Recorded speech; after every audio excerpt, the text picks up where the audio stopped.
What's up, everyone? Welcome to Bingetown TV. This is Jim, and I'm here with Luke, Dave, and we finally have our boy Brian back with us. Welcome back, homie. Let's Today go. let's go. Today we're continuing our coverage of The Last Kingdom season 5. Previously, we covered the pilot, seasons 1, 2, 3, and 4, and interviewed Alexander Villaume, who played Kiart in The Cruel in seasons 1 and 2. You can find all of our prior episodes on whatever podcast app you're listening to us on now, or if you're watching us on YouTube, you can find it right on our YouTube channel. Today, we are covering seasons 5, episodes 5 and 6.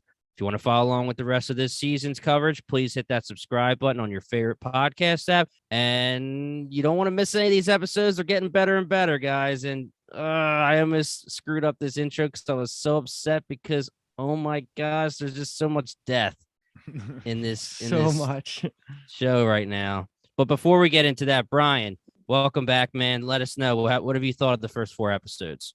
Yes, it's good to be back. I love talking about this show. I really do. What have I thought of the first 4 episodes? I think you guys have done a great job covering them, so I encourage everybody to go back and listen to those. But it's kind of a lot's happened, but in a way, it has only just strengthened my opinions of people. I mean, fuck Brita till the day that I'm 6 feet under, dude. After she castrated young Uhtred, it's just unforgivable. I know she's kind of going through this redemption arc, which she has already sabotaged at the end of the episode we're going to talk about with Peerlig, but I wasn't buying any of the redemption arc. I was just like, when is this chick's head going to be separated from her shoulders? I'm over it. Yeah. What else do I feel? Yeah, Aethelhelm. I was not expecting them to lean so heavy into the Aethelhelm is Littlefinger role, but boy, have they. And it makes so much sense. He has the motivation. Like, he keeps stressing my bloodline is running out of time. He's a desperate man and he's cornered, but he's good at playing the game. I mean, I loved that quote where he said, I jumped to avoid being pushed, when he's describing, like, you got to constantly change the plan. This is what it works when you're playing the game to the death. Yeah. I think, boy, tensions are coming to a head between the Saxons and the Danes. And yeah, R.I.P. Aethelflaed, R.I.P. a lot of people. We'll get into it more in these 2 episodes. Are you giving an R.I.P. to Brita's daughter? I'll give an R to Brita's daughter. Yeah, she can rest. Yeah, she can rest up, Vivek. Vivek. Oh Brian actually knows her name. We were talking about her for 4 episodes and we couldn't remember her name. Brian gets her on the first try, so maybe he's the best podcaster out of this group. Well, I'll tell you what. I only confirmed it because I've listened to your guys' episodes because it was so quick and I didn't really say her name was Vivek. But boy, what a ridiculous death scene for her! Just like jumping off the ceiling, and it was just like, not a chance. And Uhtred was right there with his arm outstretched. I hated her so much. It was such a creepy, like, mini-me Chucky deal going on. And you know how I feel about sorcerers in this show. They're bullshit. I hate them. And this was Brita leading her people, has this baby. They're just like, yeah, my 30 Danes, she's the seer. We're going to believe everything she says. If she holds your hand, I'm going to push you in the geyser. We're good with these rules. Hated Vivek. I still hate Brita. I hate Aethelhelm. Rip Aethelflaed. That's my opinions on the first 4 episodes. Let's get into 5, 6 because I think I got in at the right time because these were the best episodes so far. This is going to be a little chaotic because there is a lot going on here. And this specifically episode 5 doesn't really fall too cleanly into our bucket method where we're basing how we talk about the episodes on location. I'm going to do my best here. Stick with me. If it gets a little confusing, sorry. We're going to do our best because there's a lot going on. I think maybe the most happened in episode 5 of any episode in this season so far, like the most amount of moving pieces and just like all of these crazy plot points coming to a head. So to start us off, we'll take place in Rumkaffa here because Rumkaffa is just like, so this is Uhtred's hometown, right? Like it's in southern part of Mercia. And this is just like a short little bucket just to set up the episode because we have the boys arriving back, right? We got the crowdsmen saying, "Oh my God, warm up the ale house. Osforth is thirsty." That was awesome just to see. But you know, they're all coming home. Yeah, a little premature, but yes. Tears in the freaking cat, man. But this is just everybody coming back to home base. Ethelstan, this is like what he considers his home. We have Mhm. Sigtric and Finnan seeing their families again. Like, this is just like a good short moment before shit hits the fan. And then on top of this, we have Heston he makes his first appearance of the season, right? We've He's been talking about back, Heston. baby. He's got the shorter hair. He looks Mhm. compared to other characters during time skips, he actually looks like he's aged. Whoa, that's mean, dude. Nah, he looks I mean, fresh. He with look. that I love the. haircut. I like the No, yeah. haircut, but he does look significantly older. And honestly, I thought for a second it was a different actor because it didn't even really look like him all that much. But it still is. I would say he definitely looks more cleaned up with this haircut because he was majorly wild looking with Maybe his that's crazy what it beard is. and hair. And then to me, I don't know. I actually didn't pay attention if I thought he looked older, or younger, or the same, but I just thought he looked better with the haircut and then he looking fresh and stuff. The trader life has been good to him. Yeah.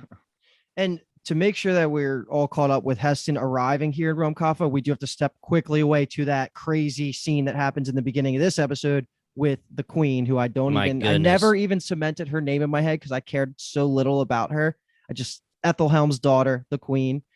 But this scene was fucking wild. I don't think any of us really saw this coming, but basically all the people that were going to the Holy Isles to go do this, I don't know, whatever you want to call it. Pilgrimage. Pilgrimage. Yeah. They get caught up in Aethelhelm's ploy. And this was fucking so satisfying for me because this was supposed to be sad, but like it was kind of hype at the same time, right? You have to know that it's awesome that Aethelhelm totally screwed himself. You feel bad for the queen because she obviously did have a great little, finish to her story where she took the place and, was very brave. But at the same time, she's only been used as a character to go against Edward, to show the bad, the villainous of Aethelhelm. So the fact that Aethelhelm's plan got her killed, to see his plan fall apart in the way that it did was just so perfect. It really was. I mean, he was getting away with too much of his treachery. Something had to go wrong, and that was it was just so perfect. There is no way that he could have foreseen that his daughter just flipped the switch and wanted to go on this pilgrimage last second. And the visionary says later, it was impossible for us to tell anybody. Like, the only people that knew she was with us was us. And it was just, oh my gosh. What I was going to say earlier is that I liked it because it now cements Edward's relationship with the girl from Kent. So I really am happy that there was a cleanish way to get rid of the queen and have Edward actually be with someone that he cares for. She's getting to the point now where she deserves a name. Can anybody give it?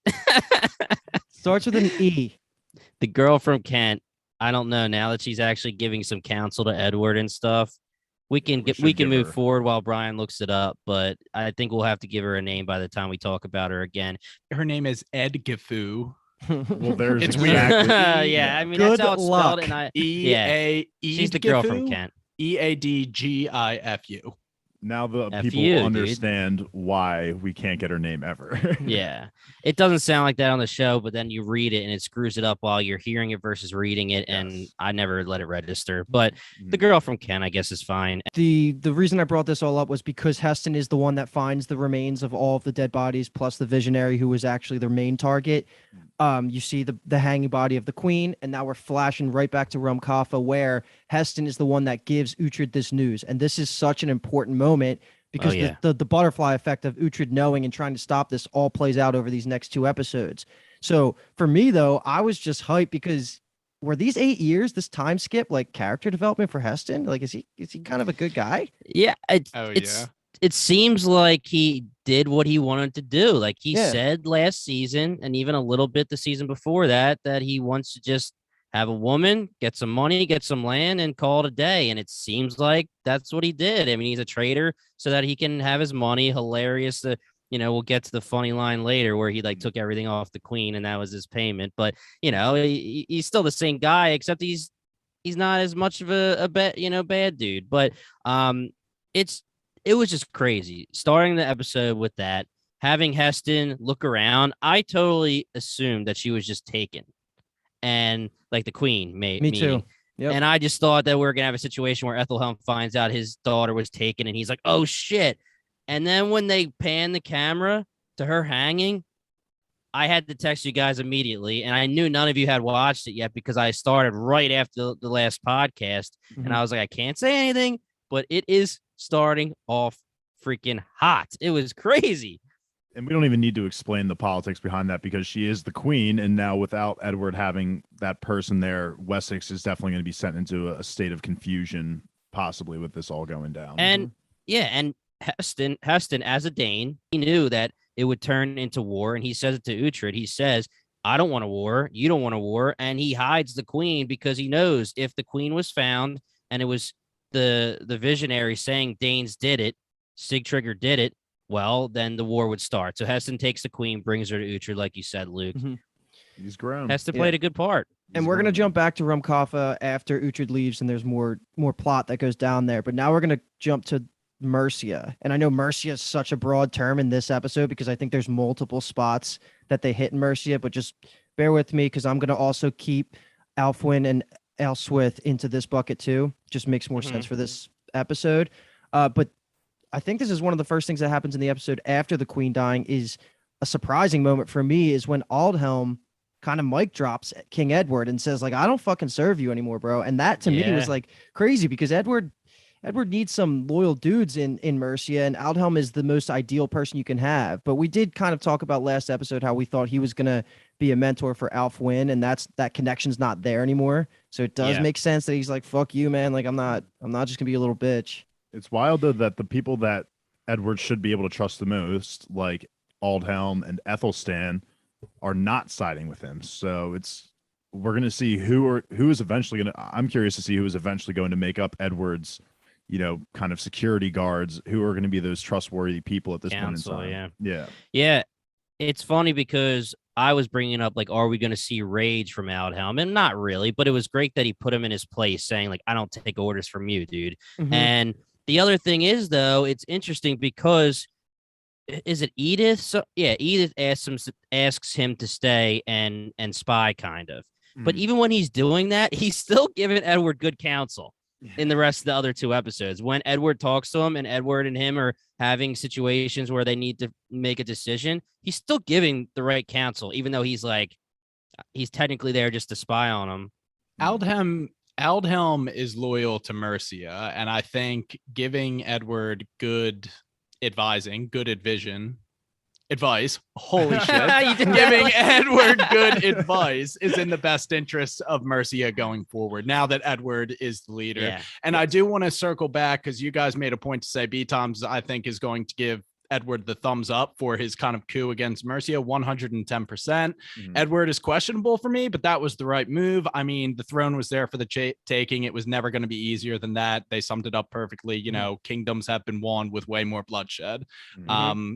Helping to realize Alfred's dream, I can't fault him at all. That was a good move, and he justified it because he revealed that Aethelhelm had already tried to bribe his way in, so he said, I killed him. Yep. At this part, we also find out a little bit about what's going on with Elswith and Ethelwyn. Elfwyn. She's not an Ethel. Yeah, so we're spending some time with them, seeing what her whole plan is. She just wants to kind of marry her off so she can have a normal life and not be hunted like her mother. But that's when we find out about, like, she wants to marry her off to the guy she was hooking up with. I forget his name. Kinlef. And he's all about it. And that's Ethelstan's boy. That was a cool scene because, he's just like all in. Like, of course he is. Then stepping away from that because it's not too important. Plays out a little bit more later. Now we're back in, again, Mercia. And then this is when we have a little bit of the fleshing out of Aethelhelm's Bressel. Yeah. He gets a little bit of fleshing out in these scenes, but then it kind of reverts and he goes back to more just pure evil later. So I didn't know if you guys thought anything about that. I took it as he was spewing some, like, morally good advice to Aethelhelm. And I think at the end of the day, though, he's just looking for some coin. And if Aethelhelm's going to be in charge, that's just the best way for him to get there. So I think when the moment struck, he seems like ready. That's his priority. Yeah. I saw the flashes of good though right there, but obviously I need him to die. As the episodes go on, you can tell that he knows he needs Aethelhelm to be Yes. alive, I think that's to what keep it is. his own ass alive. And like you said, Dave, Aethelhelm being alive keeps him safe, but also gets him the most Mhm. coin. Yeah. And then Edith gets her mission. She goes to find Aelswith. And then the last part before we're going to step away from Mercia for a moment is just Aethelhelm pitching the slaughter revenge on Sigtrigger for the whole killing. He doesn't know about the queen at this point, but he's still saying, like, he's whispering in his ear, let's go fucking kill all the Danes. They're betraying you. Yeah, And and let me this is give like let the me beginning of like the whole disarray. right. Let me rewind a little bit, Luke, because I can't believe you didn't give your girl Edith a little bit of props here, because she gets the opportunity to betray. And we joked about the first time you see her, she's like all hooded up and she seems like she's sneaking around, and we're like, is she gonna be sketchy? And obviously she's not. She's a homie. He literally says, here's the coin. If you want to give me some info, come find me. And she literally goes right to Aethelhelm and is like, yo, man, that guy right freaking there. Literally He's going pointing after at him. Yeah. And she keeps the money. She's just a beast. Oh, dude, business as usual. I didn't say anything because it was so obvious. Let's get her on the podcast. I'm working on it. Of course. But anything else you guys wanted to say? Because I thought like this conversation between Aethelhelm and Edward was pretty good. But it just felt like, Aethelhelm's just spinning his strings in the back. Pulling his strings So in the you're back. saying this is the moment where Aethelhelm is telling Edward the story, right? Yeah. This is where Bressel, like we said, told him that it's done. But then they didn't get the news because they don't know that Heston cleaned it up. So Aethelhelm is going to Edward, telling him the news because there's no one else who is going to tell him the news. So it wasn't supposed to be that way. And Edward is actually being the man here saying, and he's like, we're not going to make a move until I can confirm this. That was just touches of Alfred right there. Like, so inquisitive, just not believing something from an advisor at face value. Like, where did you hear this news? This is big. He's like, I have people everywhere. He wasn't buying it for a second. He's like, I'm certainly not going to act on this information before it's confirmed. Just right. Good due diligence from the king. Yes, 100%. The per sources thing on Twitter, like, Aaron Rodgers not staying in Green Bay, per sources stays in Green Bay, kind of what thing. Sources? Yeah. All right. So at this point, I think Uhtred's already gone from Rumkaffa, and we're going to knock out these other two random buckets that we step away to York, because York doesn't have much going on this episode. We do see the Christian symbols getting removed, like Sigtrigger's going through the whole, we're fuck the Saxons, we're all Danes now, we don't care about their religion, pull it all down. And then a little bit later in the episode, Uhtred shows up here, and this is a great conversation because this is when he tells Sigtrigger about the ploy. Yes. I'm mixing this up. When Uhtred goes to York, Mhm. he tells the story to Sigtrigger. Sigtrigger's like offended. He's like, bro, if I was going to start a war, I would not just hang the queen. I would make major stuff happen. Yeah. So this was one big issue I took. Uhtred was just like, bro, if you ride with me down to King Edward, we can sort this out, no problem. Like, I have the evidence. We can show it to Edward. He's a man of reason. Aethelhelm can go down for this. Sigtrigger said my word should be enough. And he's like, we're going to prepare for war instead. Like, Sigtrigger should have been a little bit more reasonable. Like, I understand it, but I think Uhtred was right. Had he just ridden down to Edward and explained it, I think Edward would have had no choice but to see reason. Mm-hmm. And it could have been avoided. That's a big that's kind of a big tone of both of these episodes, is that a lot of the bloodshed could have been avoided if just 100%. there was a little bit more time, or people had made it certain places before. Sigtrigger would listen to Stiorra too. Okay, wait, let's talk about that, because I was annoyed at Stiorra like a lot in this episode, because all she seems like she's just becoming Brita, and like she's just wants to go to war. She hates the Saxons. Like, she didn't grow up with them and have Uhtred instill this peace mindset in her. I just felt like Stiorra, this is the first time where I found myself just absolutely lowering Stiorra in my ranks. We'll see how. I think for me, I agree with you. I think she definitely lost some points for me these episodes with how she was reacting so hastily to the news of the Saxons and everything. I still my biggest thing will be how she like how she does going forward with her relationship with Uhtred. Like, will she blame him on the death of Sigtryggr still? She's Will already she- starting that way. She's already Yeah. starting. It depends on how deep down that path she goes before I can really say fuck her. But we are seeing glimpses of her going down that Brita path, and I hope it doesn't turn out that way. Yeah, I specifically didn't like how she talked to Uhtred about the situation when he was trying to talk with Sigtryggr and Brita was there, or Brita, Stiorra was there. And I mean, I don't see why Stiorra needs to have any kind of hostility towards Uhtred, and she almost did have a hostile reaction to what he was saying, and Uhtred actually was like shocked by how she was speaking. And I wouldn't put her at the Brita level, obviously. And then she did have good counsel when she said, don't go over the ice and just wait a little bit. Like, but otherwise, yeah, she did seem like full on Dane, like, go, go, go, go. We're attacking. We're going to war. Yeah, I agree. And Uhtred freaked out too at her, right? Yeah, he had, yeah.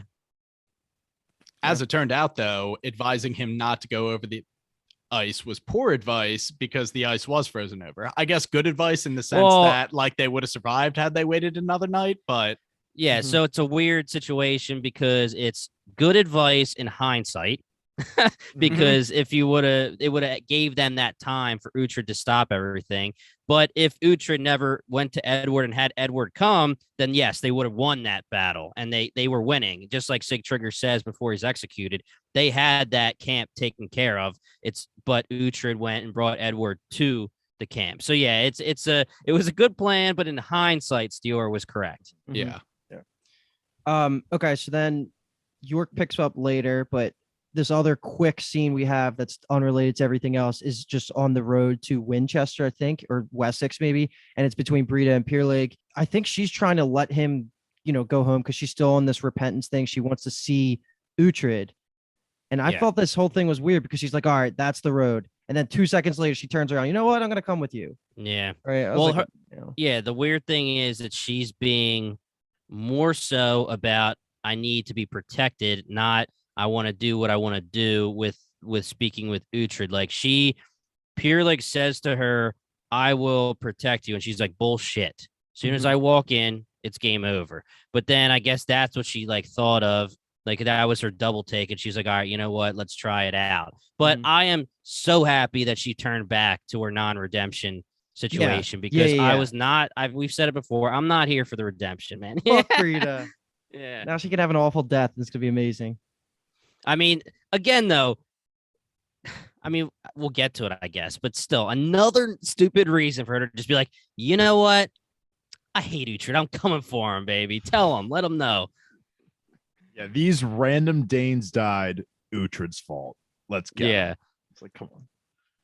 All right, so then we're going to get some news over in Mercia again. And this is the part my notes are a little bit hard to follow, so help me out here if I'm wrong, if I misspeak at all. But this is where the Danes, I wrote fake Danes, and I don't know why I wrote that. They show up to Mercia. Why did I write that? Well, that was actually confusing to me because what happens is the Danes, remember, Edward's in the throne room, and the Danes walk in, and they're just like, our message from Sigtryggr is we're ready, and then turns around. I think that's actually real, right? That was his actual message from episode 4, was it? Or was it even at the beginning of this episode? It was in the beginning of this episode when Uhtred gives Sigtryggr the news of the queen's death. Sigtryggr says, ride down to Edward, because he's going to come for us next. Ride down to Edward, tell him if he chooses to pursue northern territories, we will be ready for him. That's the exact message that gets conveyed. I love that Alfred.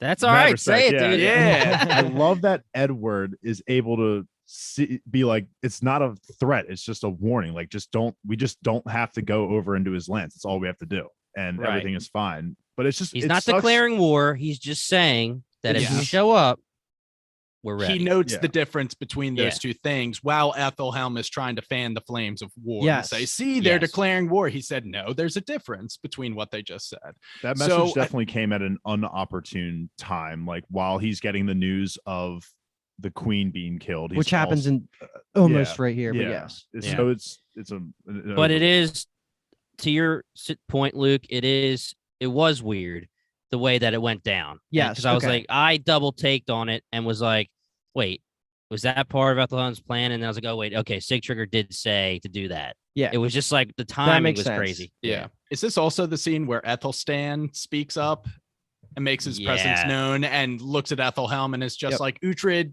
was just there to tell him what was happening and try and avoid war. Like, be wiser, he says. And I was just like, let him fucking know, Ethelstan. Yeah.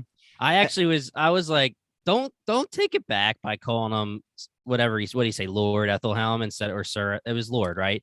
But he kind of does like the, and it still doesn't matter. He still put him in his place. But Ethelstan, it is a funny character dynamic with him and Aethelhelm, because I don't think he understands at all how much Aethelhelm wants to get rid of him or hates him. Yeah, has no idea that Aethelhelm, like, he knows he probably knows himself is an issue. He probably knows that being around is a problem to Aethelhelm, but he doesn't. I don't think he knows like the hatred that's been going on in Aethelhelm's mind and heart for however long he's been alive. See, now it could have been taken that way, or does he understand it and is trying to take the high road and like mend that bridge as best he can? Because I think it happens in episode 6 where he's just like, I'm having trouble going through to my men. Like, can you help me out? And I feel like that was just him extending an olive branch. Well, he did try and have him killed in episode 1, so like I don't think you flip that quickly. I think he's also just trying to show Aethelhelm that he is just a human being at the end of the day. Like, he has, like, he's just a normal person. Like, sure, he has blood ties to the throne, but he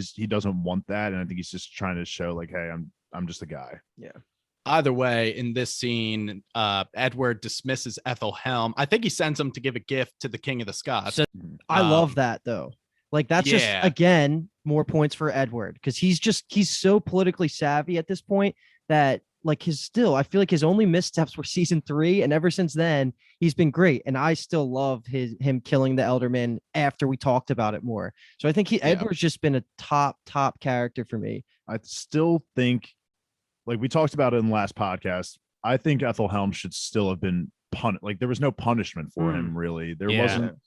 He didn't get sent to any dungeon or anything. Edward just continued to have him around, which I think is clearly a mistake to have done. But he should have been easily. Jimmy, you brought it up. He should have easily just been thrown in jail or killed right on the spot after that. The moments of that happened.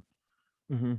But what specifically are you referencing? This is from the Elderman, like him bribing the Elderman. Like, oh, I see what you mean. What Jimmy had brought up. We don't have to get it. No, I'm with I mean, it's true though. It as soon as Edward takes the throne, then he should have been able to tell Aethelhelm that is treason to the Mercian people. Yes. And he should have done something about it. And I 100% still believe that he should have done something, because we talked about it before. I get it. It's your wife's father, and he's very influential, and he has a lot of money, but you got to do something, because you know that he straight up has been for a long time going against you and just did something huge against you. So, yeah, this is a little bit of a punishment, getting him out of there with his comfort zone and sending him there, but still not enough. I agree. It's like sending him home in season 4 when he was finally like, all right, get out of here, bro. Go back to Winchester. It's similar, where he's instead of punishing him, he's just sending him out of where all like the happening stuff is, and he feels like he's not important anymore.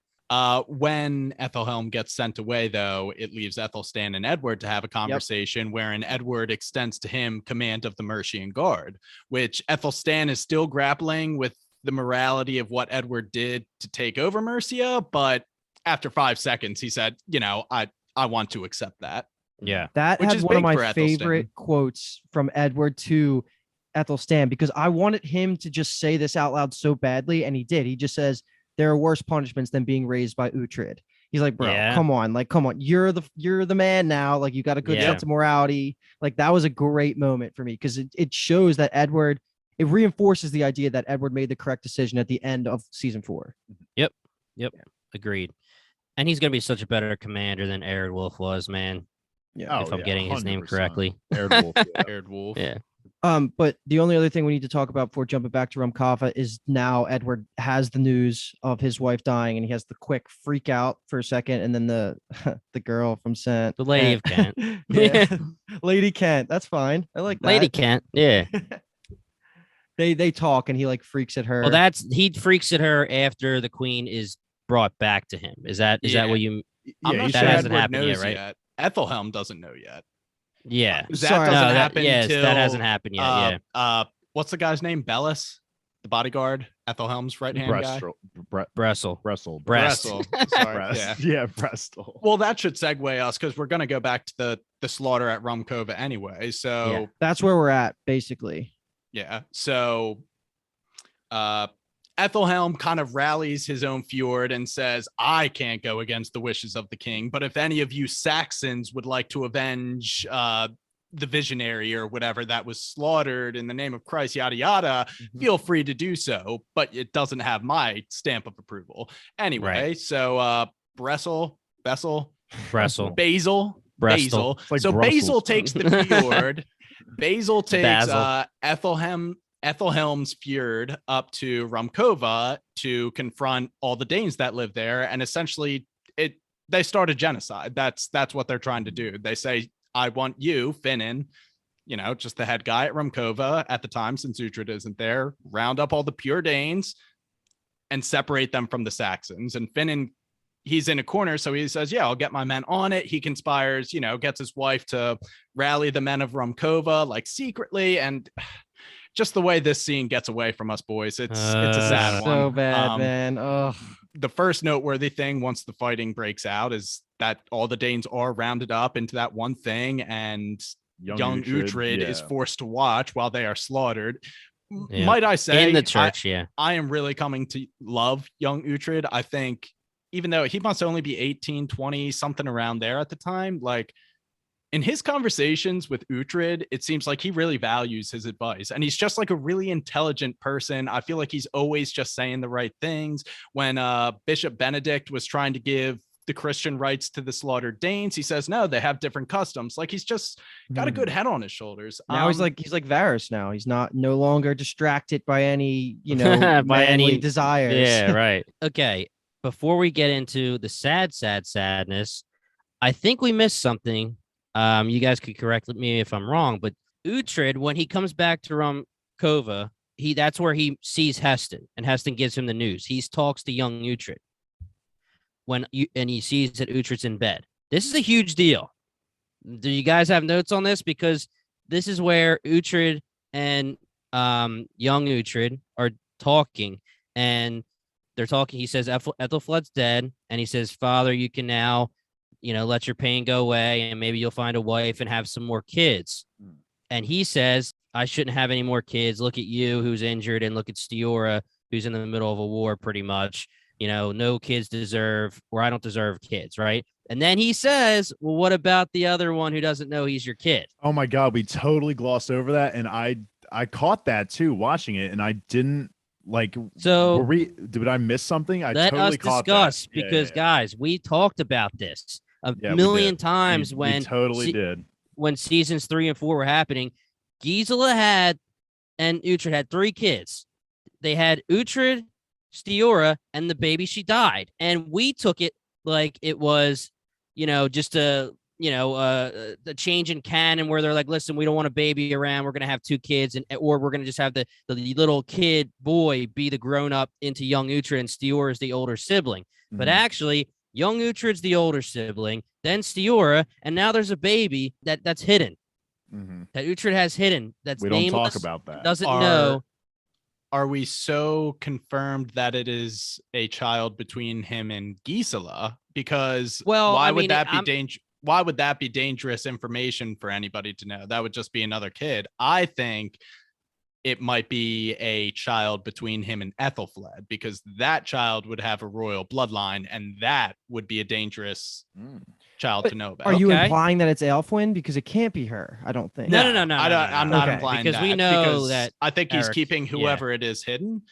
Both are plausible, though. So you think they retconned the 3 kids into 2, and that's still a thing, and then you think there could be the other kid just from Aethelflaed? It's Until definitely you confirmed. told me that they originally had 3 kids, I forgot they had 3 So, kids. let me do That a was the little. one I she did a was little. pregnant with. Yeah. Oh, true. I did a little research, okay, and 100% there was a boy, a girl. She was pregnant. She said she's gonna have a boy. She dies during childbirth. We never see the baby again, pretty much. Okay, so there was interviews with the creators and the writers, and they were being sketchy about it. And this is back, not anytime recent, back when people were like, where's his third kid? And they were just like, oh, we were introducing so many new characters that, we don't really need to have a third. Maybe the baby will show up and maybe we kind of retconned it. Don't worry about it, pretty much.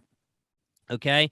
Here's the deal. If it's the third kid, you are right, Brian, because I was thinking forever the past 2 nights since I watched why would it matter that there's a third kid unless you're talking about the heir to Bebenberg and you're just assuming that it won't be young Uhtred because, maybe Uhtred thinks that young Uhtred would never want it and Stiorra is with Sigtrigger or she's female. I don't know if that counts for Bebenberg or not. And then the third kid needs to be stashed away in general for if they need another heir. That's the only thing I could think of. But also, let me just say, Hild had the baby when the mom died. Yes. Hild might be our girl hiding right now, and we haven't seen Hild. Yeah, it's all coming together, Jimmy. Let's go. Now I like this theory. my question to you guys is here, like, again, unless it's saying like, oh, here's our secret heir to Bebenberg, which it's kind of like a slight on young Uhtred. If you decide to do that 8 years ago or 10 years ago when Uhtred is still young enough where why would you assume that he's not going to want it? It is kind of weird unless you're doing a situation where you have Uhtred or older Uhtred from season 1, or Uhtred / Osbert, and like Uhtred's doing like a similar thing where he's like, well, I need 2 kids, 2 boys, and I'll hide the second one just in case. But that's the only thing I could think of. And what kind of reveal is this going to be to us? Like, say it's like the finale or something. Uhtred's like, here's my third kid, and his name is Ethel whatever. And everyone's like, oh, shit. Like, is it going to be like Alfred? Or is it going to be like Bianca? Like, unless you give him a name, like, of somebody that we love, like, as an homage, like, what kind of a reveal is it? I haven't had time to think about this, but I totally remember that whole conversation and not like processing it enough. But holy shit, I can't see how it's gonna matter though. Like, I think it matters in the sense that young Uhtred is cockless, so he can't hit that bloodline. Well, now shot. It does, yeah. Yeah. But... So now this person, if it is confirmed boy, right? If you're keeping the canon and like it's not what Brian said and it's an Aethelhelm kid, then we know that Gisela had a third child and it was a boy. It's definitely gonna play a part for an heir purposes. Like, I just can't see it being anything besides that. I'm hoping that it's not an Aethelhelm kid because that would take away from a lot of her final days speeches when she was emphasizing the fact that she was chased. Yeah, you're 100% right. I'm throwing that one out. It's a shame, and we're gonna get to this in the sadness in a second. It's a shame that the baby's hidden and it's nameless. It obviously has a name, but it's nameless to the people. But if it was like recent, we could have named him Osforth, man. Let's. Let me ask you this question. If we're talking about Osforth, like, I actually just said it by accident. What if if he names the kid Osbert, like, after himself, his actual first name? I don't know if if that would matter or not, because isn't that kind of like a slight on him when people call him that? Like when Uncle Elfric or whatever was like Osbert, and he was like, "Fuck you, man, I'm Uhtred." Like, I don't know, like, could that be his name? I don't think he wants anything to do with that name Osbert anymore. So I would be down with Alfred or Bianca though. Like if he was like little Bianca, maybe Leofrich. Little baby Leofrich. I'm down with that. It's one of those 4 right there. It's got to be Leofrich, Alfred, Bianca, and what was the other one? Osforth? What'd you say? Did you say Osforth? Osbert. No, Osforth is he's not going to name after Baby Monk. All right, let's Luke, talk continue. about just talk about Baby Monk, because this is kind of the end of the chaos that's going on in Rumkaffa. And man, I just knew this was coming. When Finan has a decision to go help save his wife or Osforth, which he ends up doing neither, it just like shit just kept happening and he froze up. And I guess that's part of the reason Finan blames himself. But man, dude, he just took a bad shot right to the freaking like abdomen. He died pretty damn quickly. So I don't know what he hit. Maybe it was his heart, but that was like straight out of Avengers Endgame, like Tom Holland just, Mr. Stark, I don't want to Yeah. die. I don't want to die. And I was freaking, oh God, it was so sad, man. I got the feels, man. And it sucks because Osforth was holding it down. He was going Mhm. against two guys, and there was the dilemma for Finnan where he sees his wife falling off the horse and someone going after his wife, and he sees Osforth and he's going back and forth, back and forth, back and forth, and he goes for his wife, and then he turns around and Osforth got stabbed. And it's and also what's Aethelflaed's daughter's name? Aelflin. Aelflin. Yeah. Win. Aelflin's guy was also in it, but he was being attacked by someone as well. So he couldn't help either. Mhm. But Osforth went down like a boss. He went down like a champ. He was taking two guys down, and the guy just got a nice little slip in it. You know, it Dude. was My jaw was literally open. I was like, It killed I me. just couldn't believe it. yeah. I was. It's He was just pain, like, man. Finnan, don't let me die. Oh Yeah. God, that was hard to watch, man. When he was saying that, I was like, oh, there's got to be some hope for him living. And then he Well, just, that's like Finnan. Yeah, Finnan was like, "Oh, you're gonna be fine, man." Like that's how they always do it before, and he's just yeah. And then he just boom. stopped talking. And I was like, yeah, God. fuck. I loved Osforth, man. He came out of nowhere in season 2 or whatever it was. Maybe it was Mhm. season 3, but it was just, he grew on me so much, and he was so cemented as one of the boys that it's weird when you see the 3 of them ride off on their horses without him being the 4th on the side. Why do I always have to be the virgin? Yeah. And then when Neutrid says the line where he's like, "We'll each take a limb," and Finnan's like, "There's only 3 of us," or Citric says, "There's only 3 of us." It's like Oh my God. someone's cutting onions, man. Someone's cutting them. But yeah, he had such a great trajectory. We talked about it last episode. You know, being the guy who came in as the bastard, Leah Fritch's nephew, Alfred's real son.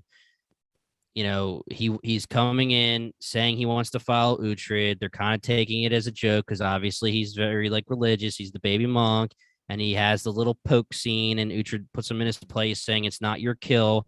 And then just every single episode until this episode, he grows and he grows and he grows and he grows. He becomes a badass warrior. He gets older, wiser. He's just the man. I mean, it was definitely heartbreaking for this kill. It hurt. God. Great run for Osforth, man. He, like Uhtred said, he's with us in spirit going forward. And it Is does there not- any more coming, guys? Or are we good? Like, Oh my Jesus. God, everyone's dead. Everyone. I mean, except for out of Uhtred our is dead. homies, so you think Yes. Finnan and Citric are gone now? I think Dead. one more. Yeah. Both of them are Nice. dead. They're killing people in the middle of like episode 4, like not even the end of episodes, mid-season. They're gonna kill everybody except for Uhtred. We always joke around, and everyone knows the deal. It's the Game of Thrones effect. It's what it's called when you will let main characters die on a whim without, the audience gets to love them, and you just shock the hell out of them and let them die. But then people were mad that it was getting less and less and less and less, and the plot armor was going to the roof towards the end of the Game of Thrones series. Samwell Tarly, anyone? So Last Kingdom's the opposite. Consistent. The entire show, they're consistently ready to kill anybody. And that's why we're always scared when we're podcasting, because they can literally die. Next time we're talking after today, Finnan and Citric could be dead, and I will kill myself too. So like I won't be here.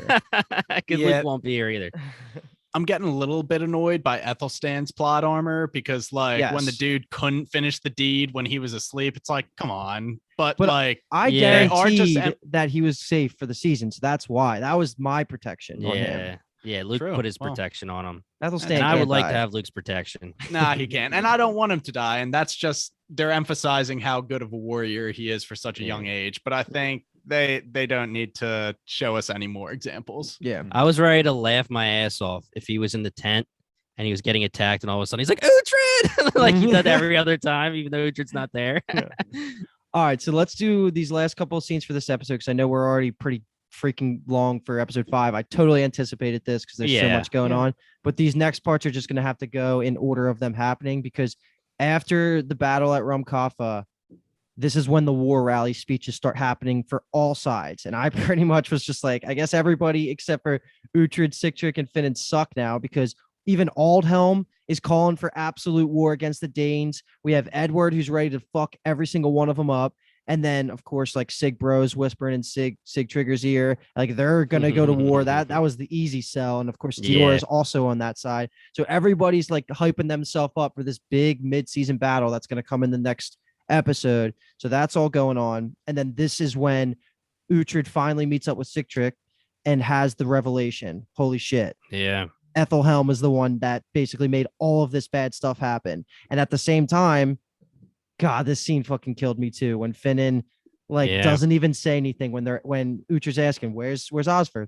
Where's Osforth? And his acting was just so good, man. I was like, that hurt me almost as much as the actual death scene, was just how Uhtred took that. And it's crazy how it starts off where Uhtred says, like, how's the village? And then it moves over to Sigtrygg being like, my family. How's my family? My kids? And then they're like, wait, where's Osforth? And you're just like, damn. Dude. But also, rewinding for a second, like, let's just talk about again the intelligence of our boy Uhtred, because he gets the facts from Sigtrygg, but it's Uhtred that has to go like this, and he's putting everything together like we are as a viewer, and goes, this has to be Aethelstan. Aethelhelm. Oh, am I saying Aethelstan? Yeah, you said it. Yeah, it's fine. But yeah, pretty much what I was saying is, he figured out that Aethelhelm was doing the whole thing, and it's him and his intelligence just his brain just churning, and like Uhtred needs to be more likable. Like he's got to be the warrior. He's got to be like the sense of morality, and he's got to be smart. And he's got to be freaking good looking. Dude. And he's got a nice ass too. Centuple threat. Yeah. I don't think there's anything else we need to touch on more in York, because that's just like them rallying themselves, and Stiorra is becoming more like Brita, and Sigtrygg vows to kill Edward and all of his kids. Stepping away from that, if you guys don't have anything to add, there is just the final scene of the episode. And I thought it kind of was more impactful than I expected it to be. And this is Aethelhelm finding out about his daughter's death. At first, I was just like, LOL, like this is amazing. Like I love all this. Like, and then he just says to his man, I think we all know where the blame lies. And then he goes into the has that like weird like scene where he's like feigning thing, yeah, and then he just has like the badass kind of look in his eyes, like I'm gonna fucking kill everybody now. No going back for Aethelhelm. He is all in, or he's gonna die. So now he is playing on house money. He is a wild card for sure. That was I think very weird scene where he's just like freaking out internally, but it ended up doing it for me by the end, like when he has the look and it's just I actually was so weirded out by that scene where he's freaking out. I was like, did he stab himself in the leg or something? Because it looks like he's like bent over, and he obviously had the knife like he was gonna kill himself. And I was like, where's the knife? Is it in his leg? Like it looks like pain, but is he crying? I don't know what's going on here. God, things would have been so good if he just killed himself, right? I was all smiles through that painful scene for him. I was love it, baby. But I will say that we're 0 for 2 on our theories. We said we didn't think Brita. No, I guess we did change our mind and go with Brita's pretty much close to endgame with a redemption, quote unquote, arc. But we did say we didn't think Aethelhelm would make it past this episode 6. So yeah, we were wrong with that. Took an L for that. Yeah. All right, I know that one took up a lot of time, but 6 should be a little bit quicker because we got a lot more action in this one. I think we just go right into it because there's like three or four scene buckets I have that are pretty small. Then it just gets into the battle and flows through the whole back half of the episode. So one of the things that we have here is we have the Danes on the way to the war, and this is just Sigtrygg gives Sig Bro command of the armies. Like he's going to be someone that's actually going to have some clout when they're going to war here. And to me, I just kept, every time Stiorra talked, I was just like, shut your fucking mouth. Shut your fucking mouth. Like, you're not helping. I don't like not liking you because you're Uhtred's daughter, but just shut the fuck up. And this just leads them to the part where they're right outside the frozen lake, just looking down on Aethelhelm's army. And then also, I have Bressel tells Aethelhelm of Elsewith's location, but I think that's kind of irrelevant. Either way, anything just gearing up for the Dane side of this battle that you guys want to add to? I actually, so the whole time Sig Bro is like going to Sigtrygg saying, please, man, let me be part of this war, but I actually thought when he said, like, you're in the front line, you're the is the Vanguard the front line? Is that, I can't remember, but but he says you're the front line pretty much. He's like, you're in the very front. For most warriors, I think that is a punishment usually. It But has for been Danes- it has been in the past, at least for Yeah. Saxons. Like they've been like, all right, you guys are up front. Yeah. But I They think made Ethelwald do it. yeah, but I think that's Yeah. why I thought Sig Trigger was being a badass, being like punishing him. But now that I'm kind of thinking about it, I'm pretty sure Danes would want to be in the front. Yeah. So of it course, probably was what he wanted. out of but- respect. Not much there. We're gonna pick back up with that when everybody starts coming together. So we also have the Saxons on their way to war, and I'm linking in all of Uhtred too because he makes his way to Edward. But at the beginning, it still is showing signs of Edward trusting Aethelhelm a little bit. Like he's not completely against him, right? Because he still doesn't know that he was the one pulling all the strings. He and still doesn't know, right? Exactly. Yeah. So he still has the thoughts like, okay, if he is actually right, then I still have to be prepared to go to war, because if I'm not, then Sig Trigger is just going to run train on us. Yeah. He has to, unfortunately, slightly listen to Aethelhelm here until And- more information Mhm. comes out about it. And he got the news of Rumkova, right? Or not yet? Isn't that what actually pushes him more to actually say, like, all right, now I'm going to be going against the Danes? Oh, because I think Uhtred shows up and helps tell him, doesn't he? Or is Uhtred only the one that tells him about the queen dying? I And don't then, think like, any No, of no, them no, know no, about- no. The queen shows up. Like they bring the queen back. Remember, don't Uhtred think didn't they bring the don't know- queen back. I don't This think is they know when, about it. yeah. So we skipped this part, but during the Okay. genocide, remember the sketchy priest? They think they're coming here just to fuck shit up. Yeah. But then the sketchy priest is like, I'm sorry, the queen. We didn't know the queen. You know, like the queen's here, and he's like, what are you talking about, the queen? And then he's like, show me. And then he sees the queen, and Bressel's like, oh my god, dude, we screwed up. When the queen comes back, there's that crazy line. This is when Edward actually is raging, and he goes, I'm gonna go take Sig Trigger's wife, like he took my wife. And obviously Okay. that also equals Uhtred's daughter. And I thought Aethelhelm was gonna kind of be like, are you sure you want to do that? But he was just like, yes, you know, whatever you say, pretty much. And they both walked out of the screen. So yeah, we're mixing a little bit of shit up. But yeah, Edward's raging, and he's back on the boat of we're going to war. Mhm. Mhm. Yeah. And then Uhtred shows up. And at this point, you find out Finnan's still blaming himself for Osforth's death, which is just the worst. I hope that Yeah. dies. I don't want him to keep thinking that. But they rally themselves like, we got to go stop this war before it happens. They show up at Edward's camp, and then they tell him about what the news that I wrote in my notes actually was referring to the fact that Uhtred figured it all out. Like this is all Yeah. Aethelhelm's part. And I love Edward's reaction to this because it was logical. And like he took in Uhtred's advice because he trusts Uhtred as much as Alfred did at the peak of his trust, right? Like Uhtred hasn't done Edward wrong in over a decade. So like that was awesome because now Edward just completely flipped, and he has this one quick quote where he wants to send a messenger. He says, "Tell Sig Trigger that our conflict is over." Yeah, Yeah. love it. Oh my god, so mature, so Yes. just ready to get it. I love Edward, man. Edward's That's great. worthy of the beard. Yeah. Anything else, B Toms? No, you good? Nah, that hit it all. I mean, it just goes Yeah. to show how much Edward respects Uhtred. This is the second time he put respect on his name. When Aethelhelm said, see, he's going to Sig Trigger to align himself, Edward said immediately, no, Uhtred is a loyal, like, honest man. Mhm. So I love this relationship. It's not as tumultuous as Uhtred and Alfred's was. Right. Yeah. He Which is didn't- good. It's how it should be, because Uhtred is always right. And Yeah. Edward really didn't need much convincing with the history of Mm. Aethelhelm. Like even if this was a lie from Uhtred, like Edward probably would have even acted this way anyway and just been like, all right, Yeah. we're killing him regardless if this is true or not. Yeah. yeah. Yeah, the one thing I just want to ask you guys, like when this conversation happens, we're still not getting the confirmation of if Sig Trigger's going to go to attack Aethelhelm. They're still testing the ice. We don't know, but we're assuming it's going to happen.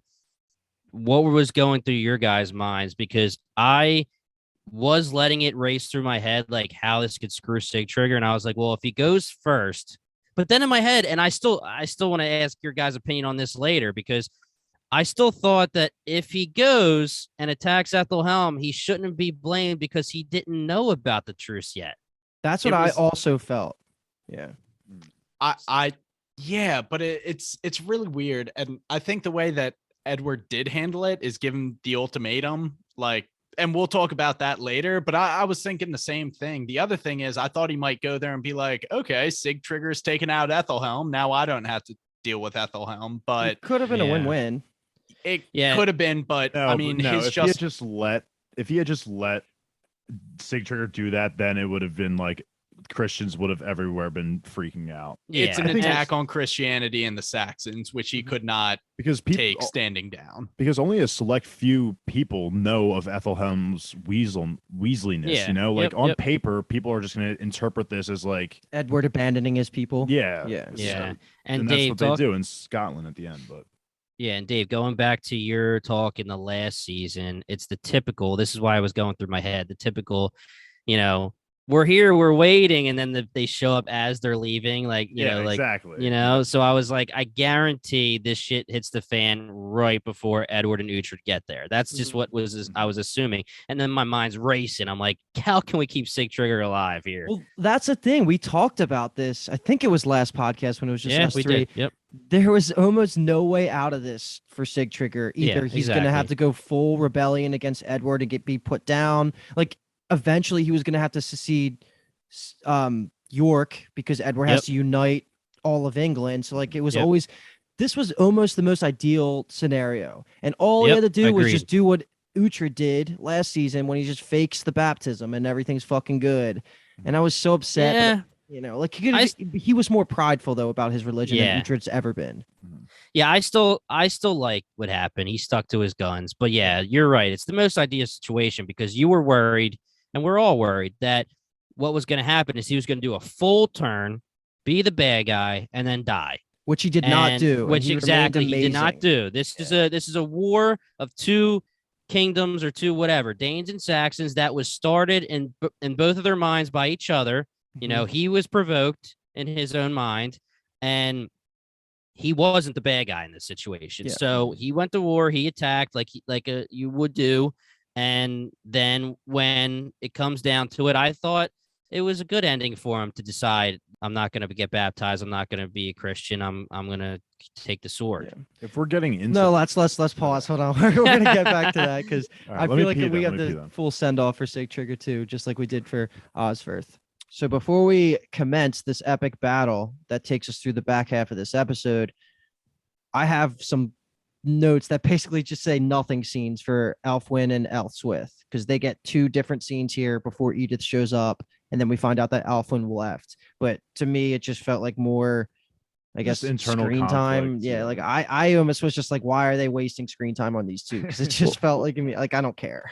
I will say, I thought Elfwyn was going to rise to the occasion. She had that scene where she was just like, oh, no, I get it. I'm going to be the queen. I have to mature like really quickly. I was like, all right, Elfwyn, completely 180'd immediately. Like she is just going downhill quick. And then Mhm. she just dips from Aelswith, who was her only protection. Like, what are you going to do? A little 16-year-old girl on your own. You're going to get Yeah. captured and Given to ruined. the Scots. She's gonna be Yeah, given to the you are going Scots. to be a bargaining chip, my friend. And Yep. that is happening. But the question Yeah. is, why does that matter? Who cares about her besides Uhtred? Well, now Aethelhelm does at the end of the episode, remember? Edward would too. Because But yeah, I'm saying like Edward. they won her as I guess Edward would care. Yeah, Because now Aethelhelm said his plan is literally to make Elfwyn the gift to the Scots that that he was discussing. That's part of the plan now. Yeah, because it's a bargaining chip, and I was like more questioning who's going to care that much about the bargaining chip, but I guess Edward would. But yeah, I mean it's his blood, and Mhm. it's technically an heir to Mercia. Yeah. And you know, like you said, it's a little nothing, but basically what it is that they find out that he didn't show up. Kinleaf or whatever his name is. He didn't show up. They don't have time anymore. They need to get the hell out of there. They're taking her to a nunnery. Luke, I'm sorry. Elswith still loves God. Yeah, what Taking her is to- that? Taking her to a nunnery. Her man was supposed to watch her, and she has her little baby freak out like a little 12-year-old would. And then while he's outside the door, she sneaks out on a horse and gets the hell out of there. And we thought her story was going to be over, but now we know Aethelhelm at the end of episode 6 is going to use her. She'll get captured, and she will be something for the rest of the story. That's a guarantee to happen. Yeah. Yeah. Anything else for those wastes of screen times? Yeah, the usual 2 words. Fuck Aylesworth. Yeah, really. Well, we had. She has I been think doing it a little happened bit better. episode. Yes, she has been doing a little bit better, Yeah. and we forgot to highlight in episode 5 when they had the talk about the birds and the bees. Yeah, right. Okay. Ellsworth gets it on, man. Her and Alfred had a She was great time. If Paul when was here, we'd have Paul's sexiest scene, maybe. When the flesh meets your lover's flesh, it's just like, oh my god, what is she talking Yeah, about? she's like in the trembling and A man's thought- throbbing and the- passion, Yeah. stuff like that. Yeah, It was like, Alfred definitely was throbbing, man. And Elflin's like, grandmother, like, Jesus. She's like, you're 150 probably. If Uhtred's 90.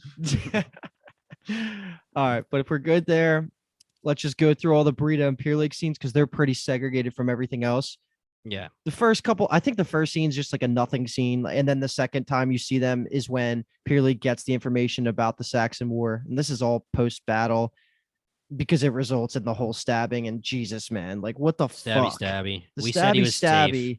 is the only thing that matters, and I could have sworn he was so safe. I still think he's safe, man. No. If she didn't say, if you live, give this Yeah. message to Uhtred. If she Somebody's only gotta just give the stabbed message. him, yeah, if she just stabbed him, then I'm like, okay, Father Peerling's dead. But because she delivered that second half, I think it's crazy too, because isn't this the second time he's been left for dead after being stabbed? And it's just Wait, wasn't the first time this happened to Aldhelm? Basically, Yeah, this exact Oldhelm got stabbed by situation. Ethelred.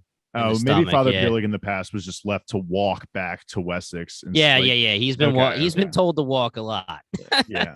But he just gets through it, man. I hate to see it for Father Peerling, man. He's just a great, funny character, and He's just- great. yeah, he's Yeah. just a Yeah, he's the just, man. He's not the usual like priest or monk that you expect. You know, he swears and he's always just open to jokes. Broken So fight too. Yeah, like he's not as fatherly as Bianca, but he's way more badass than Bianca. So it's Yeah. kind of like you're taking a little bit from one, putting it in the other. It's, you know, like I said, Bianca's the father, and then Peerling's the cool uncle. That's what you got. Yeah. So let's round table this because I thought we would be on the same page about this, but Dave's kind of making me question that.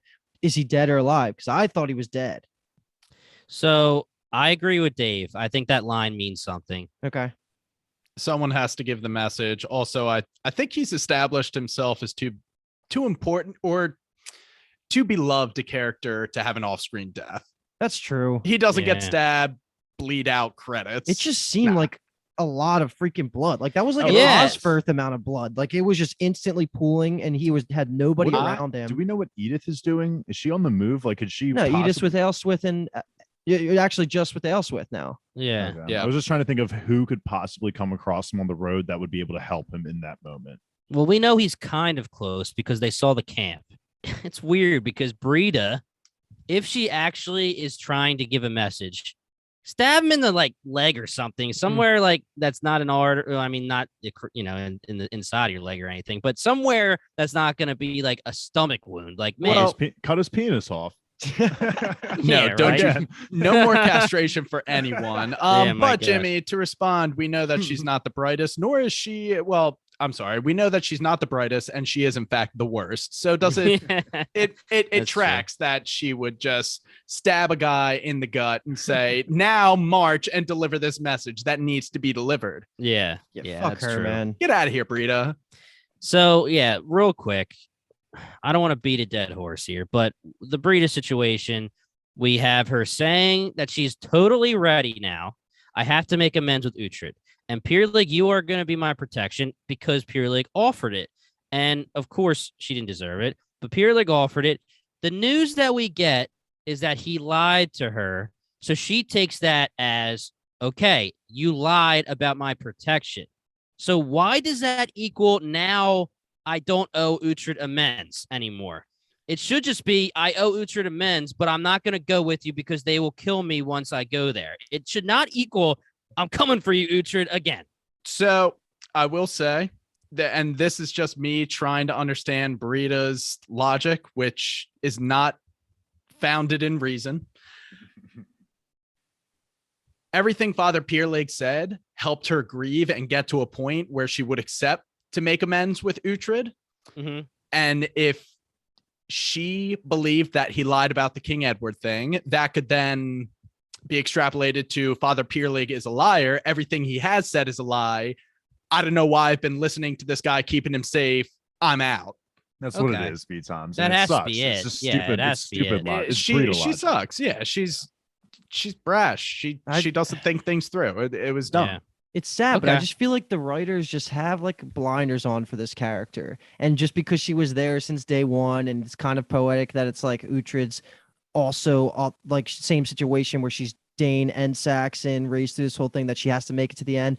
I don't know, man. I think she sucks. I don't like any of her decisions, and it never makes sense a lot of the time. And she's kind of just the worst, like we keep saying. And there's nothing really else to add there. I really, really am interested to see what her ending is. Really, I because think I don't know what they'll do that would make us be Does- like, all right, unless he kills her. Does she still have any followers, or are we supposed to Mm-mm. believe that they abandoned her? in Yeah, that we're scene? supposed to think she's Okay. by herself. Yeah. Okay. I think I was going to mention the me and Luke read like the kind of brief episode descriptions for 7, and it was something about like Brita restoration coming to an end or something. The reconciliation, not reconciliation, because that implies that it's going to be positive, but it's something to do with it comes to a head, her and Uhtred or something like that. So, I think they're going to see I each think other. next episode, hopefully, finally, knock on wood, the Brita chapter is closed with It could be Uhtred death, yeah. killing her somehow. I hope. Okay. All right. I hope. I'm gonna be upset if she does not die this season. Yeah, me too. too. Oh me yeah, too. 100%, 100%. All right, let's get away from all that Yeah, yeah, negativity yeah. now. Negativity Time for the out there. climax of these 2 episodes that we've been building up for at this point 2 hours. Like, holy shit, man! We have, I don't even know what to call it. The Battle of the Frozen Lake. That's what I'm gonna call it. Damn, that's good. Pretty good, Was right? that in your notes or was that off the cuff? Off the cuff. Luke's like, oh, Uh, I went to bed around 2:30. Yo, bro, I just watched this episode like an hour ago. So Okay, nice. all right, so this is the moment where we're having all the parties start to show up, right? We already have Sigtrigger and his squad of Danes looking at on the other side of the frozen lake, looking at Aethelhelm, and then Uhtred arrives at this point. And I think the battle is starting to commence. They're starting to cross the frozen lake. And then, we already talked about the scene where Aethelstan kind of has some plot armor, and I totally agree about that, B-Tom. Yeah. Like, he's dead. Like they're murdering these grown men warriors who have been fighting forever in their sleep, and they're getting a lot of kills here before Aethelstan, I think, is the one that actually screams loud enough for somebody to blow a horn, and now like the whole battle starts. I actually was expecting him to be awake because he's technically like the commander. I thought that was the way that he wasn't going to die to this. Like he was going to be maybe at least in his tent, but just like, I can't sleep because this is a crazy situation and whatever. I'm a kid, but just like he was in the other one where he caught the people attacking. I agree. There was no reason to have him fast asleep because Yeah. he would have been dead. He just Yeah. would have been. Have him like having a sleepless night. That No, I no. can believe. I'm not even just saying that this as a joke, but I felt zero tension for him specifically. Like I totally did not think there was even a small Yeah. chance that he would die. Like anybody but him and Uhtred could have died in this whole battle, but I was just arrogantly confident that he wouldn't die. So I know it's just plot armor. That's like the 3rd time this season it's happened for him, and just kind of have to accept that. But This It would was be the cool. worst of the 3. yeah. This is would the say. most super tinfoily thing I ever said, but it would be cool if Aethelstan was actually Uhtred's 3rd kid. I was And- thinking about that too, but is Yeah. it? I would it don't. make But then where's the sense? little boy? I mean, where's the other younger Aethelstan? I don't think it makes sense. But No, it I was. don't think but so it would either. be sweet. Yeah. Aethelhelm he's aware, he's awake at this point, and they shield wall around him because he's a selfish little bitch. All this fucking chaos is happening where as always, like the Last Kingdom does a great job in showing death from both sides, realistic death from both sides, and realistic battle tactics. So that's just, there's nothing really to add there. But Amazing. then Uhtred runs into Stiorra and tells her that we have to stop this right now. Like Aethelhelm is the one behind it. And thankfully she kind of believes him because like I Yeah. thought there was a chance that she was going to be full Brita by this point. But Yeah. Uhtred says like Edward's on the way with 1,000 men. Like you're all fucked if we don't figure this out right now. And Yeah. so that was good. And then the one line before I give it over to you guys, if you want to add anything, Finan says here at this point, he says, who is he talking to when he just says, you go find Sigtrigger, I'll deal with Aethelhelm. It might have been Uhtred himself, but it's just cool that Citric probably wasn't it? Citric, yeah, it might have been Citric. Yeah, he Citric, told yeah. Citric. He said, "You go." It was ta- Finan. Yeah, yeah. Finning told Citric, right? Yeah, Yeah. yeah, yeah, yeah. Yeah, that was just a cool moment because it's just the head of the boys delegating out these huge responsibilities, and Finnan wants to take it upon himself to go deal with Aethelhelm because he holds such a grudge against him for blame. Like he's allowed to remove the blame from himself and put it on Aethelhelm, I think, and that's the way we're gonna avoid all of this like guilt trip plot. And you saw that rage, man. He was about to take down the entire shield wall to get to Aethelhelm. And let's not forget that this shield wall has been used for 4 seasons now, plus a little bit of season 1, because Uhtred showed it to them. It's the amazing. Saxons, meaning he took it from the amazing. Danes and showed it to the Saxons. Leofric was like, I'm not using that bullshit. And then eventually he's like, all right, let's learn it. And now it is used on both sides. That's how battle tactics evolve, I think, in history, right? Like you take a culture's top tier tactic, and if it gets integrated, if it works, like that's so cool. I hope it's historically accurate. Still gets me hype when you hear the call, shield wall. Yeah. Unless it's for Aethelhelm, then I'm like, no good. So a lot happens here. I don't really need to go through the details. We could just talk about whatever we want, but this is when Edward does finally arrive and he's looking down at the whole battle and he has that like internal monologue about deciding like if he's going to go for it now or not. And then I think someone brought it up earlier. I think it was Dave that said like, you can't, if he didn't go for it, even though he trusted Uhtred to stop this, it would have looked like he was abandoning his people. So he had to go for it. He had to do it. I mean, he does say for a second, let's wait for Uhtred to do what he said he's going to do. And I'm glad Uhtred couldn't do it because we talked about the season with Sigtrygr the last season with Sigtrygr, where we were surprised that he was able to get through this entire battle scene to Edward to be like, stop this battle, shield wall, so we can have this truce. This battle was way too ridiculous for Uhtred to get to Sigtrygr and be like, we need to stop, everybody needs to stop. Like, I'm glad that it ended up being that it was way too chaotic, even though it's bad for Sigtrygr, way too chaotic. Edward sees it's going down and he says, we got to go. And he charges. Of course, when he says that, my body's just like, fuck, man. At this point in time, it kicks in for me that Sigtrygr is definitely dead. And I'm just sitting here. I'm like, I can't blame Edward because Edward's making the right decision. There's just no way he can just sit there and let Danes kill his people, as even though those people are traitors. It just, no matter how you twist it, it's just going to be bad look for him. So it was painful. And we'll get into it afterwards, but I even love the remorse that Edward even shows after this battle, where he's just like, he seems like he's just tired of this. He's just like, I wish we could just have peace, you know?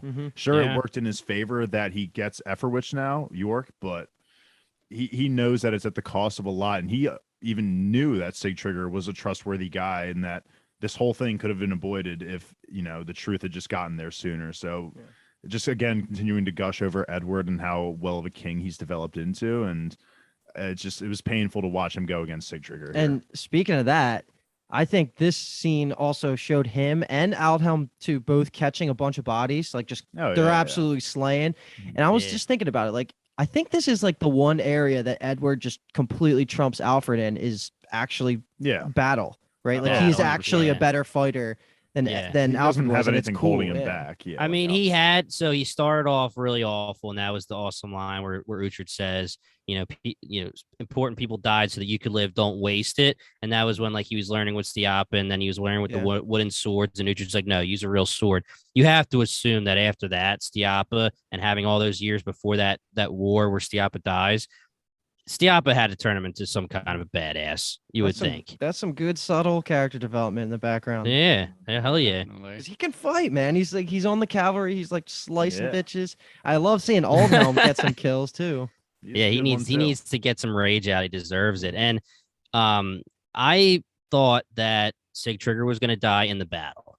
Like I didn't think he was going to get captured, and I think that the capture to his decision not to become a Christian was a better death. But there's so many times where like you get like the horse goes through the line and and I'm like, all right, he's dead. It's like mid battle. And he's like, he's dead.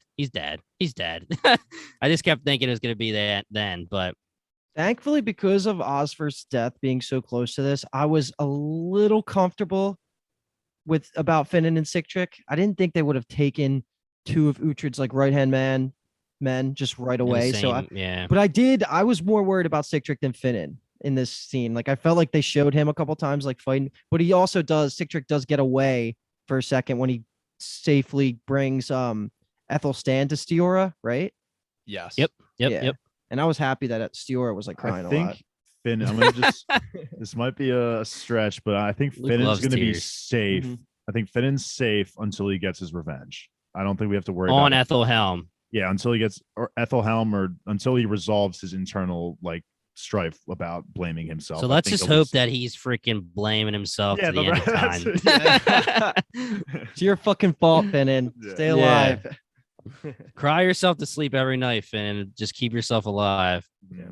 And then, at this point of the battle, we're winding down here. Sigtrigger finally calls for the retreat, and then the frozen lake ain't so frozen anymore, and that kind of just ends that. Yeah. And that just leads to Uhtred's just, him brokering again, his epic just like presence of just combining the Danes and the Saxons and trying to bring them to peace. And that's how we get to the truce talk. Well, I was just gonna say, Aethelhelm is vouching for Edward to kill Sigtrigger, right? Or at least, Mhm. yeah, basically. He kill says that you pretty Sigtrigger. much can't do Yeah. anything besides kill him. And Yeah. obviously, I hated Uhtred and Aldhelm, like kind of shooting different opinions at Edward. But he makes a good case. Like usually when we have these situations, it's like, oh, that person's like clearly wrong, that person's clearly right. But here it's real. This is one of those kingly decisions that's like it's gonna suck what you have to do either way. But I'm glad that Edward wasn't, pissed at either one of them, and that each of them were kind of still not conflicting with one another. Like you're an idiot. Like there's no quarrel. It was just an actual discussion. Mhm. The I think easiest Aethelhelm, decision ever was just sparing Stiorra. I didn't think that was going to take too long. and that's another Thank you're the God. man to Edward, where Yeah. he was just like, then she's saved, then she's spared, and it's allowed. I So think Aethelhelm cool. understood that. We already talked about it, Dave. Like it's the same situation as if he didn't go into battle for the Saxons. Nobody knows except them that Aethelhelm is a traitor. So all of these people, all these Saxons, think they're doing the king's work. So if you just say, Sigtrigger, you're all good, man, you're spared, the Saxon will be like, what the hell is up with this? Yeah, why did he And just yeah, come you can here? make a pronouncement that Aethelhelm's a traitor, but still, it's not like easy. Yeah. And The right way out of it is to have to kill him, which, but Edward picks the lesser of two evils. He Dude. does, and the proposition that he gives them is a really, it's fair. So totally fair. it's fair. Yep. He says, I'll give you peace for the rest of my reign, and for years beyond that, all you have to do is become Christian. And of course, Sigtrigger is not going to accept those terms. There's just no way. But it was a very truly fair agreement. And I get why Sigtrigger said no, but you also were offered peace in a fair, merciful way. So It was the best thing we could have asked for. Yeah, the fact that he offered him a pathway to live at all shows how much. I think it's mostly just how much Edward appreciated Sigtrigger holding up his end of the peace the past 8 years. The Absolutely. time That skip was amazing for Absolutely. Sigtrigger. Right. Yeah. Yeah. Yeah, it was because he did nothing. Yeah, nothing. It was Yeah. peaceful. Yeah. Yeah, exactly. So after that decision and the proposition gets put out there, I think they start having the conversation about Sigtrigger gets Sig-Bro being a little gets bitch. sentenced to death in front of everybody, right? Like because So he says no, yes. because he says no to it. Mhm. And like this scene did it for me so much on an emotional level when Sigtrigger just kind of turns to Uhtred. He doesn't beg him, but he like really, really, really pushes to have him kill him because he's like he's just a great warrior and he wants to have an honorable death. And just the way Uhtred reacts was just everything I've ever wanted because you have to think like 8 years have gone by of that time skip and he was so good to Uhtred's daughter. That alone means so much to him that dude, Uhtred had tears in his eyes, like when he was like lining them up. And I was just like, holy fuck, dude, this is the third time I'm like chills everywhere over these 2 episodes of just emotional moments. Like this show. It was so powerful, man. I was sitting there and it was really drawn out with how slow they were moving with like cutting his releasing him from the rope and giving him the sword and Uhtred lining up the shot. I'm like, save him, someone do something. And it just, you hear the sound of it getting it stabbed into it, and I was like, fuck, man. Dave was watching this with me, like him watching it for the second time, like 2 hours ago, and he asked me like in that moment, he's like, "You think someone's gonna save him? You think someone's gonna save him?" I was like, "No." I was like, "He's done. This is the end of a nearly perfect arc. Probably the best arc of any Dane of the show." I said to Luke, he moved up. I think Ragnar is still my favorite Dane, but Sigtrygger is definitely the second favorite, and then probably I don't know, man. Sigtrygger, I think I had him as one. I believe I might have put him at Ragnar as one last season, but when we did it, but I don't know, man. I think Sigtrygger is number one now. Oh, he's solidified. Yeah, I think he's number one. Top 10 character of the show. I won't argue. I respect the choice. I respect. We'll have a fair chance to do that in our finale episode. But yeah, tears in the chat. Sigbro's a little bitch. Yeah, Sigbro kneels and offers himself to be baptized, to which Sigtrygger, there's nothing else we can do, and Sigtrygger's finally like, bro, you're a coward. Yeah. You're a coward. What's his role going forward? Nothing. Rita? He better be nothing. Like, I don't know. Sigbro? Sigbro better not be betraying anybody. He better just be fighting for, I guess Edward now, since he lost. But no, Sigbro better just be in a dungeon, dude. I guess he can't be, though. If he's going Christian, he'll be free, I guess. I don't know. I could see him joining up with Whitgar or something, just to align himself with the opposition. Ugh. So, yeah. Oh, my God.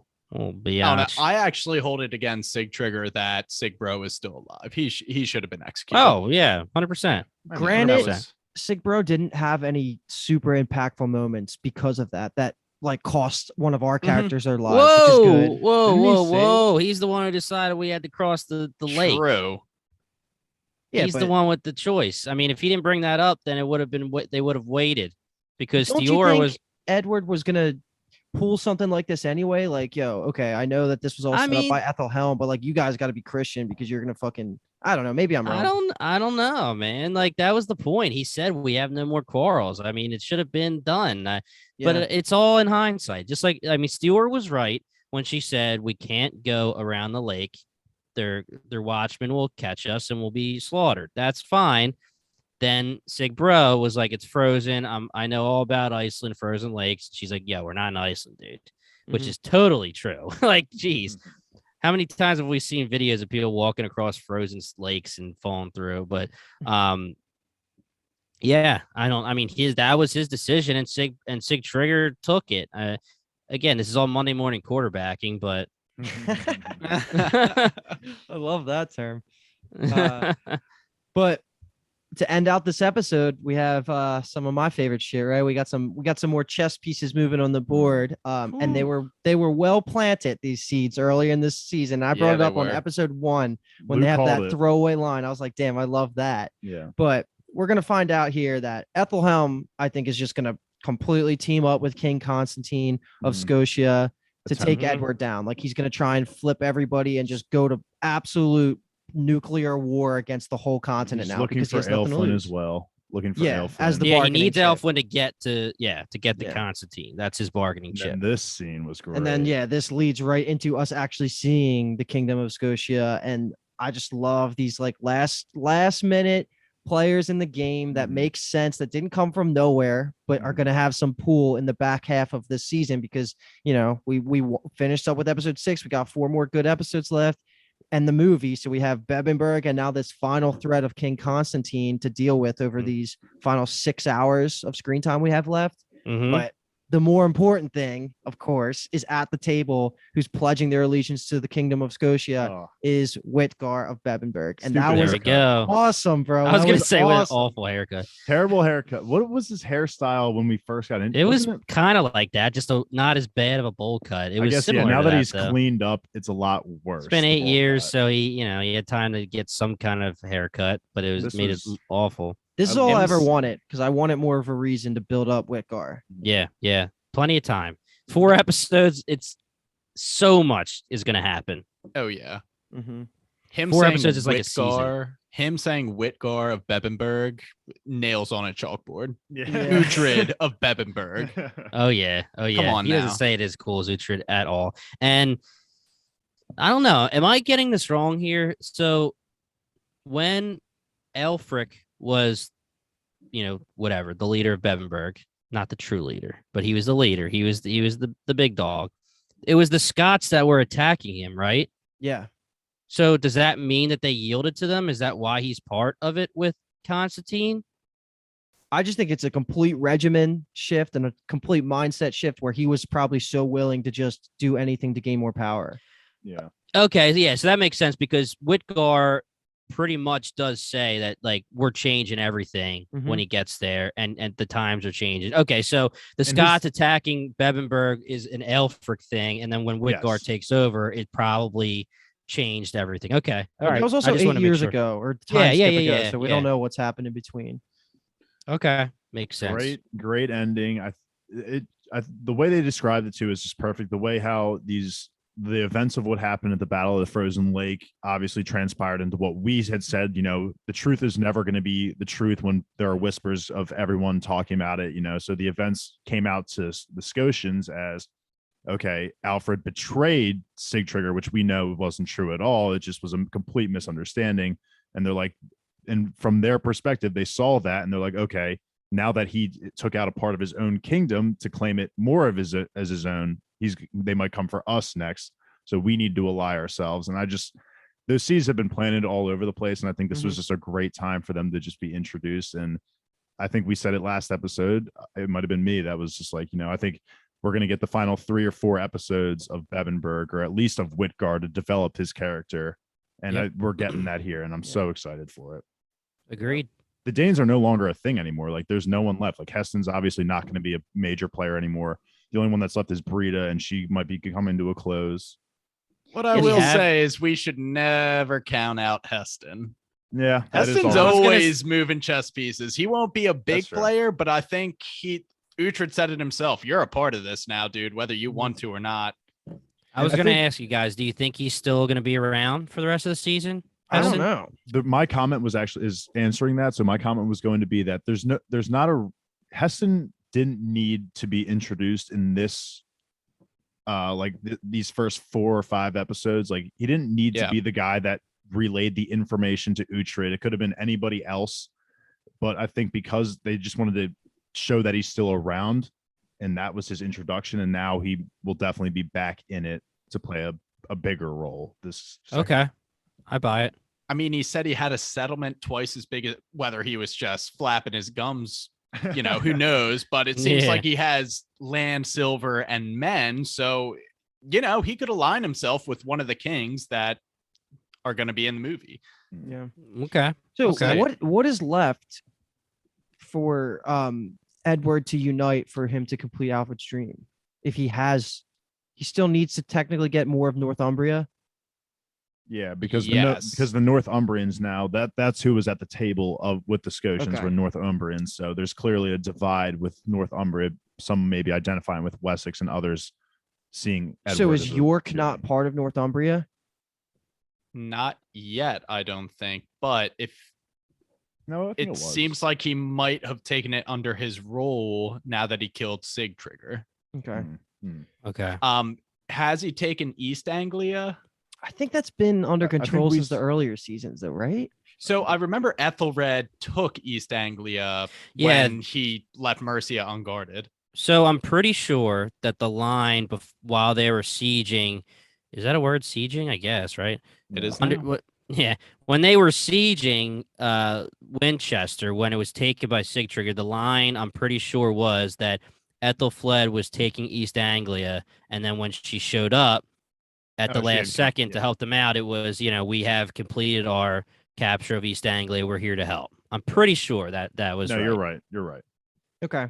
So then it's just Northumbria and random, and that includes Bebenberg, right? Mm-hmm.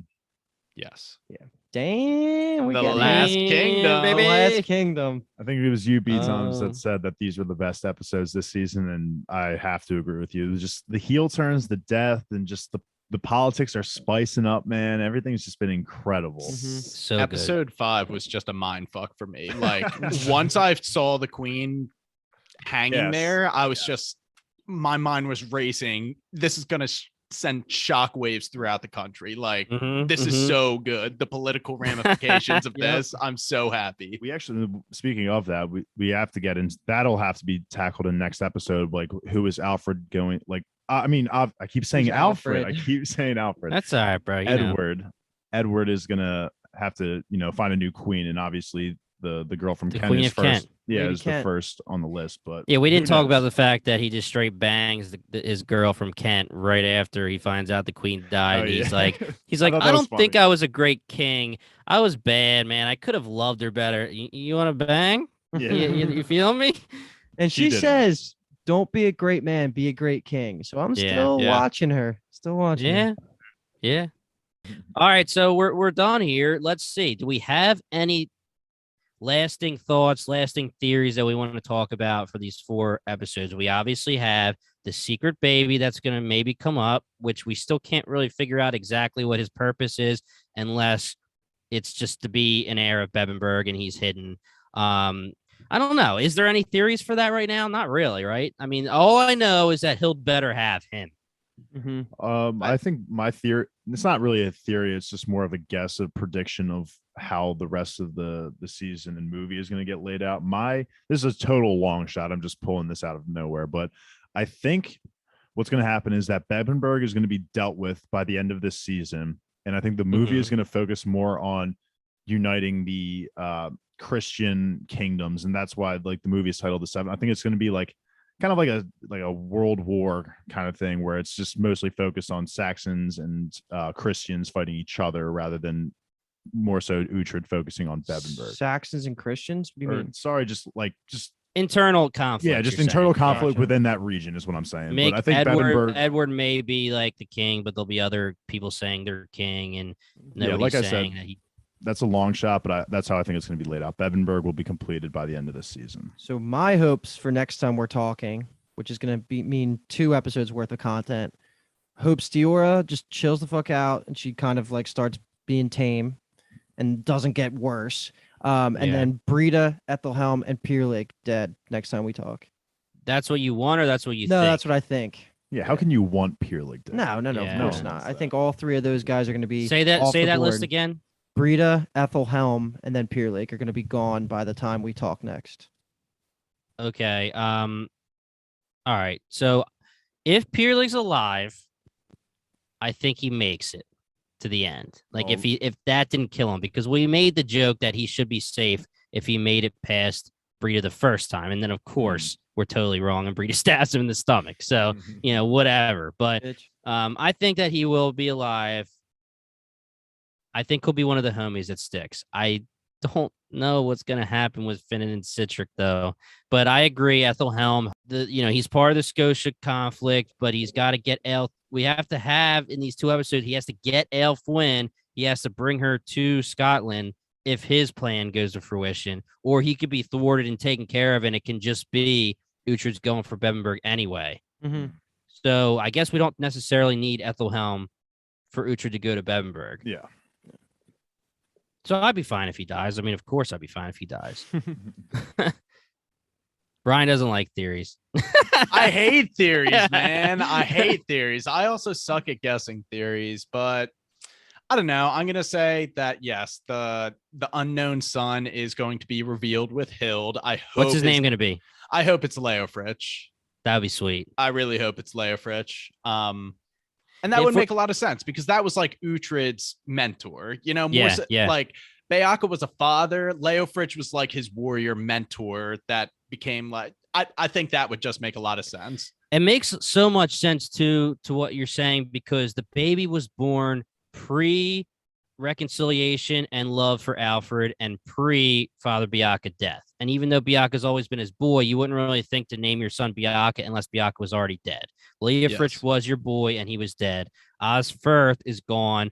I brought up that Osbert thing, but I don't really know. Again, I already said it. It's usually a way to antagonize them, so I'm not Yeah. sure how that could be a thing. But I guess we can talk about that. But otherwise, maybe you can name him Gisela. How about that? Otherwise, yeah, or Ski. Giselo. It would be Giselo. Gisela. Yeah, yeah. Or All right, Halleck. How about Halleck? Halleck would be good. Let's Halleck, think here. there you go. Halleck, yeah. So when does Gisela Mm. die? Beginning of season 3 or beginning of season? No, beginning of season 3, right? Mhm. We have a season 2 of her. So, and Halleck dies.